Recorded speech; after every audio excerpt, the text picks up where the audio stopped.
त्रेता युग में जब श्री राम ने अयोध्या में अवतार लिया तो उनकी सेवा करने के लिए भगवान शंकर ने भी अपने अंश से वायु के द्वारा कपिराज केसरी की पत्नी अंजना माता के यहाँ वानर रूप में अवतार लिया था।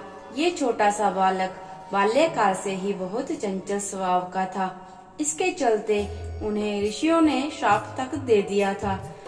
ऋषियों के आश्रम में लगे बड़े बड़े पेड़ों को हनुमान जी अक्सर अपनी सशक्त भुजाओं से चपलता में तोड़ देते थे, तो कभी आश्रम के सामान को अस्त व्यस्त कर देते थे, जिसके कारण ऋषियों को हवन पूजन और अध्यापन में व्यवधान होता था।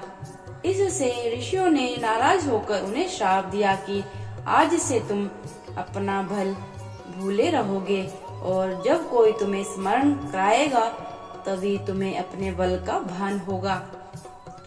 बस इस घटना के बाद से वे सामान्य बानरों की भांति रहने लगे। केसरी नंदन के हनुमान नाम पढ़ने की कथा भी एक घटना से जुड़ी हुई है।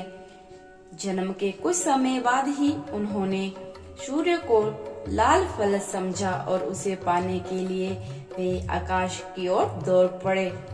संयोग से उस दिन सूर्य ग्रहण था और राहु ने उन्हें देखा तो समझा कि सूर्य को कोई और पकड़ने आ रहा है, तो राहु खुद ही उसे पकड़ने के लिए आगे बढ़ा।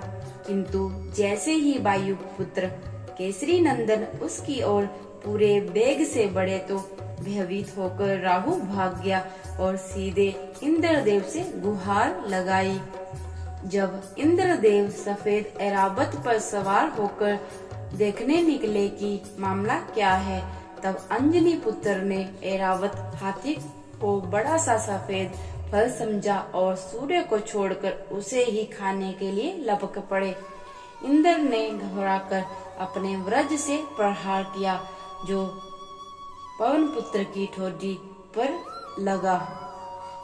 इससे पवन पुत्र की ठोड़ी टेढ़ी हो गई। वे वज्र के प्रहार से मूर्छित होकर गिर पड़े। पुत्र को मूर्छित देख वायुदेव क्रोधित हो गए और उन्होंने अपनी गति ही बंद कर ली। श्वास रुकने से सभी जीव जंतु और देवता भी व्याकुल हो गए। अंत में सभी देवताओं ने उस बालक को अग्नि, जल व वायु आदि से अभय होकर अमर होने का वरदान दिया।